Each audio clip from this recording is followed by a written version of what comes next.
Kouri. Welcome to committee. He's on WebEx. And where are you from, Kouri? I'm in Illinois, Chairman. Illinois?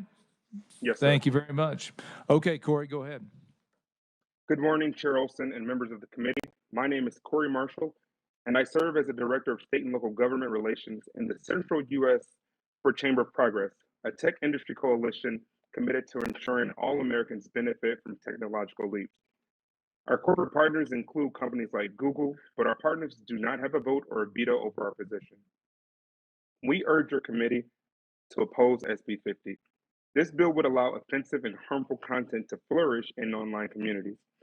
While this bill's authors attempted to limit its protections to political speech, the bill will force platforms to carry and publish all forms of dangerous and harmful speech. That's because while the bill claims to allow removal of obscene, lewd, and harassing speech, any user who has their content removed will be able to assert their speech was in fact political expression and should be allowed under this bill. By prohibiting platforms from implementing terms of service that allow them to restrict, censor, or suppress information, including political information and political expression, SB 50 effectively blocks services from taking action to remove unverified claims about elections, democracy, and public health. The bill would impose a false impartiality standard that would hobble platforms' constitutional freedom to remove or downrate QAnon conspiracies or self-harm instructions.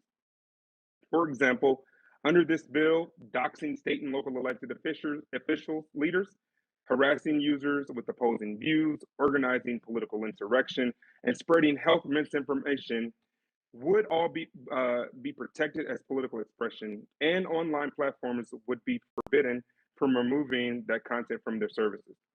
Furthermore, the bill's definitions under Section 1H of what constitutes obscene, lewd, or harassing content are vague and overbroad, serving as a weak assurance for online Oops, users. we lost you, Kouri.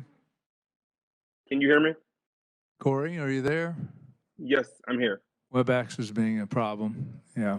And I'll start off where I stopped, and I was here. Under Section 1H, the bill states, SB 50, states that offended content that taken as a whole like serious literary, educational, artistic, political, or scientific value could be taken down by platforms. However, the term value in that definition lacks a clear standard and is entirely subjective. While this bill seeks to limit platforms' ability to engage in online content moderation, voters have clearly expressed a preference for safer, healthier online communities. In a national poll commissioned by Chamber of Progress, 67% of voters said social media companies and online platforms should be able to block violent and offensive content. In fact, a majority of voters want social media companies to do more to remove harmful content, not less. Consumers have consistently shown that they are concerned with the amount of offensive content on social media and that they want platforms to be able to remove it. Unfortunately, this bill would make the problem worse by tying platforms' hands in the fight against toxic incendiary content. If Kansas passes this bill, it would turn social media into a wasteland of hate, hoaxes, and conspiracy theories.